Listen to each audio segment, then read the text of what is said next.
Friends नमस्कार। आशा करती हूँ आप लोग अच्छे होंगे और खुश भी होंगे। तो बीडीएस अकेडमी 2.0 में आप लोगों का स्वागत और अभिनंदन है। तो आज आप लोगों के लिए बीडीएस अकेडमी 2.0 रोशनी मैम लेकर आ चुकी है रीड यानी ईपीसी 1 यानी जो आप लोगों का सब्जेक्ट है स्कूल सब्जेक्ट जो आप लोगों को बीएड में मिला है वो है क्या है ईपीसी 1। ईपीसी 1 में आप लोगों का आज दूसरा क्लास है जो आप लोगों को पढ़ना है क्या तो reading is reflection on text. क्या पढ़ना है reading is reflection on the text यानी आप लोगों का जो क्लास होने वाला है दूसरा होने वाला है।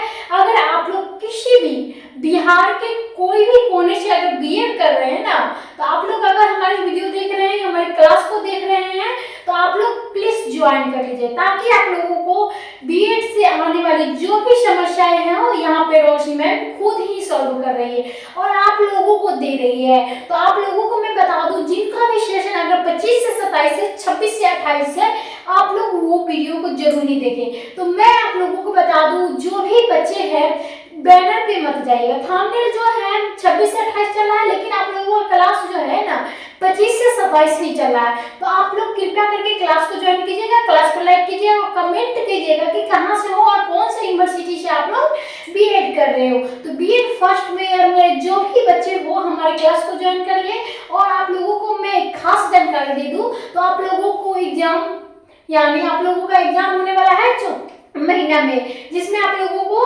क्वेश्चन आप लोगों को ईपीसी 1 से रहने वाला है जिसमें आप लोगों को निबंध लेखन जो शिक्षण विद्या का वर्णन करने के लिए बोला गया जाए तो आप लोग कैसे करेंगे। अगर आप लोग ये क्लास को नहीं देख रहे हैं तो आप लोग 0 लिख के चले आएंगे।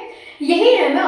आप लोग कृपया करके हमारे क्लास को ज्वाइन के लिए चैनल को सब्सक्राइब कर लीजिए ताकि आप लोगों को कोई भी नोटिफिकेशन हो आप लोगों के पास तुरंत ही पहुंचे।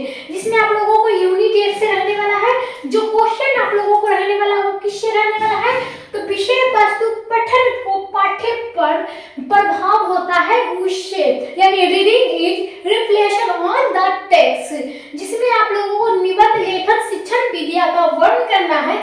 चलिए हम लोग अभी इतना कुछ तो जान चुके हैं लेकिन क्वेश्चन का आंसर हमें किस प्रकार से लिखनी होती है किस प्रकार से देना चाहिए और किस सही तरीका ना होने पर हम लोग क्या करते हैं रामायण भारत की तरह कुछ भी लिखकर चले जाते हैं।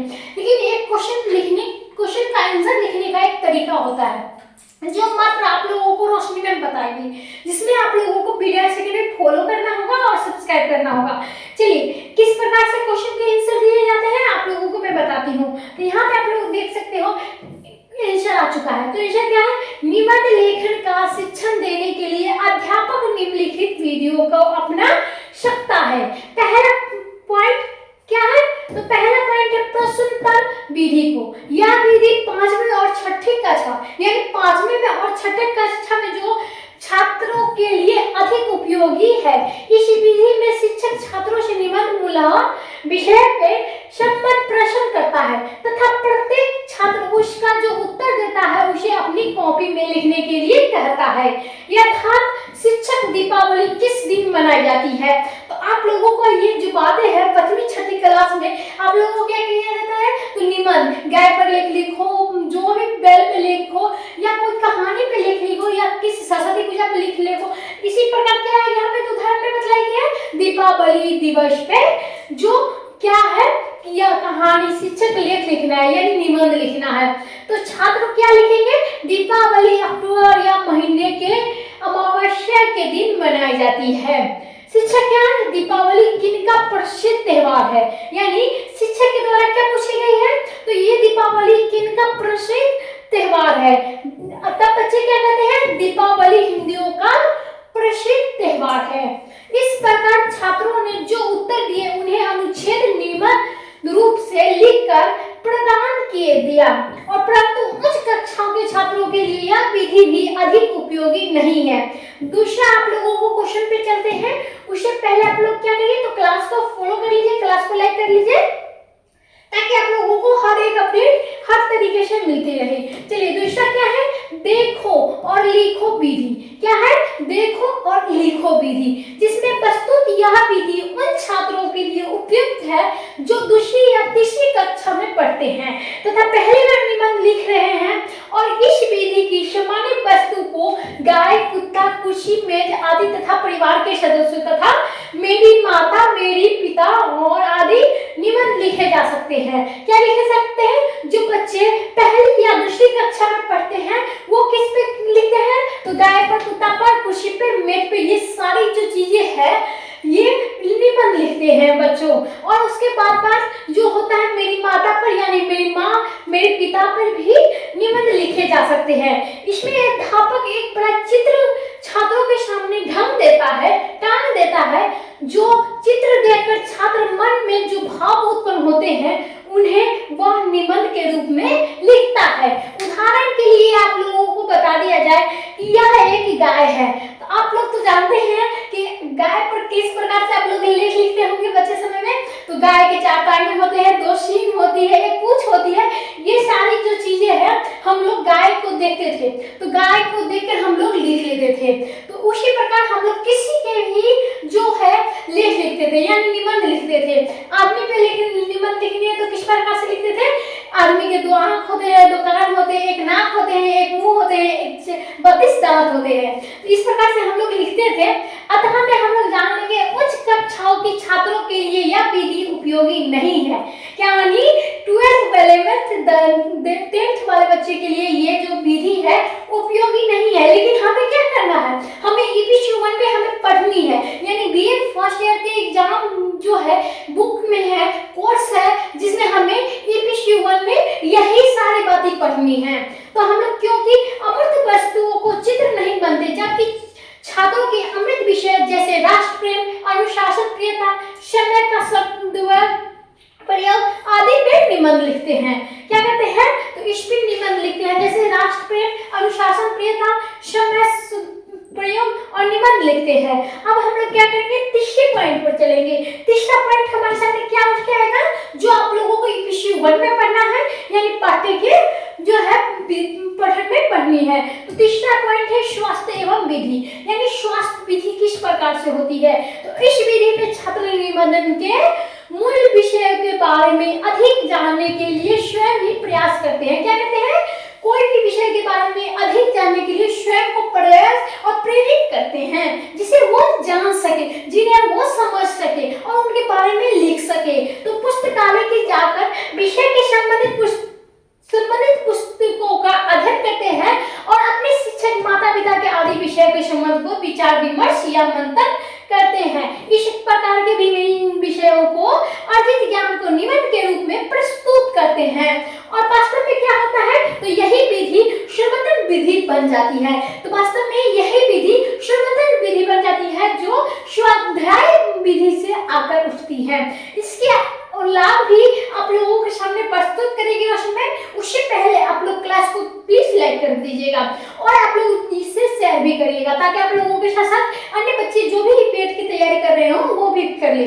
तो छात्र में सामाजिक भावनाओं का जो विकास होता है उसमें स्वाध्याय के प्रति जो उत्पन्न होती है वो अपने समय के शुद्ध उपयोग करने में सक्षम बनता है। क्या होता है? तो शुद्ध सदुपयोग करने में उत्पन्न होता है और प्रयोग भी कुछ बच्चे करते हैं। अब हम लोग कह रहे हैं कि क्या हम लोग तीसरे पॉइंट पढ़ चुके हैं। अब हम लोग चौथे पॉइंट क्या चलेंगे?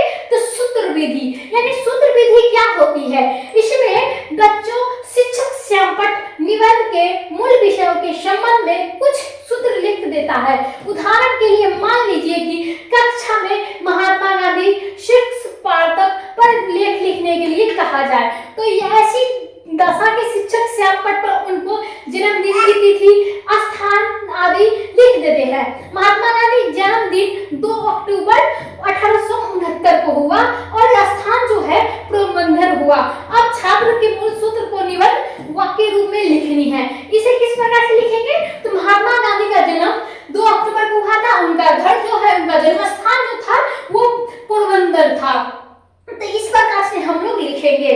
तो इसी प्रकार से आप लोग समझ गए हैं सूत्र विधि किसे कहते हैं। अब हम लोग चलेंगे अगले पॉइंट जिसमें आप लोगों को यथार्थ गांधी को जन्म 2 अक्टूबर 1869 को गुजरात पोरबंदर नामक स्थान पर हुआ था। उच्च कक्षा में यह विधि समर्थन उपयोग में लाई जा सकती है। अगर हम 12th या 11th की पढ़ाई कर रहे हैं या बीएड में पढ़ रहे हैं तो इसकी उपयोगी क्या है? हमें लाई जा सकती है जिसमें पढ़ना जाएगा प्रबंधन विधि। यानी प्रबंधन विधि किस प्रकार से जानी है, तो हम प्रस्तुत यह विधि स्वाध्याय विधि से मेल खाती है।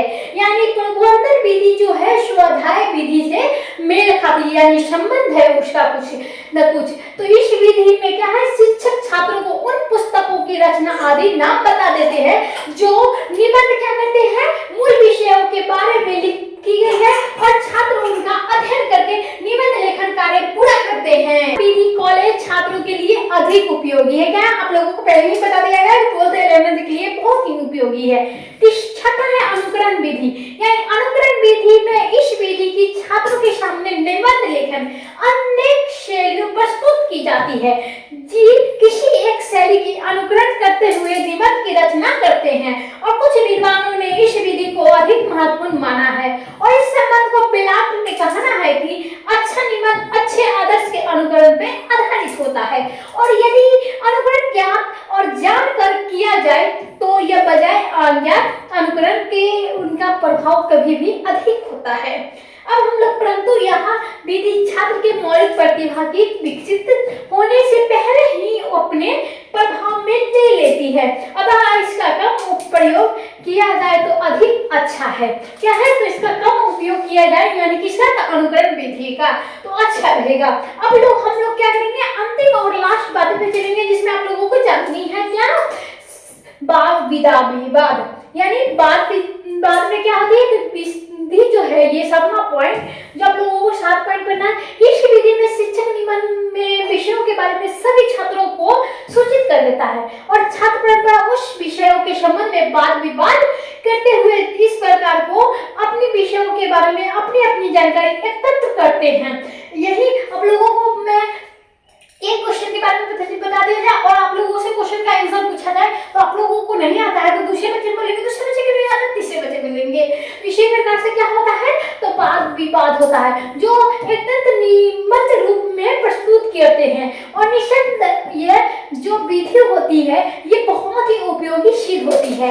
यानी परंतु इस विधि से बड़ा दोष यही है कि छात्र बहुत सा समय व्यर्थ चला जाता है और लेखन सुंदर न होना, पहला शब्दगत, वर्तनीगत, वाक्यगत अशुद्धियां, अस्पष्ट भाषा का प्रयोग करना, भाषा का व्याकरण सम्मत न होना, निबंध के भावों में विचारों आदि क्रमबद्ध आदि का भाव होना और विचारों के भावों के जो अनुरूप अनुच्छेदों का प्रयोग न करना और मुहावरे का वाक्य में गलत ढंग से प्रस्तुत करना और मूल्य विषयों से हटकर किसी अन्य विषयों की निबंध में समावेश कर देना। इसीलिए जो विषय को अनावश्यक रूप में प्रस्तुत या संक्षिप्त करना क्या कहलाता है, वाद विवाद कहलाता है। तो आप लोग समझ गए होंगे आज का क्वेश्चन किस प्रकार से था। तो आप लोगों का आज का क्वेश्चन आप लोगों को समझ में आ गया होगा, निबंध लेखन जो शिक्षण विधियां का वर्णन किस प्रकार से करनी है। आप लोगों के क्वेश्चन में अगर एग्जाम में आ जाएगा ये क्वेश्चन तो आप लोग बिल्कुल ही सॉल्व कीजिएगा ताकि आप लोगों को रोशनी में जो बताई है जरूर ही वो आएगा, ये निश्चित है। तो आप लोग क्लास को लाइक करते रहिए, शेयर करते रहिए और कमेंट करते रहिए। आप लोग ये तीनों चीज पहले ही कर लीजिएगा और बाद में भी कर दीजिएगा क्योंकि आप लोगों को मैं बता दूं अगर लिखते लिखते अगर टाइम नहीं मिले तो अंतिम में कर दीजिएगा, नहीं तो सबसे पहले कर लीजिएगा ये काम। तो आप लोगों को इसी प्रकार से अगले दिन का क्लास में मिलेगा। तब तक के लिए धन्यवाद।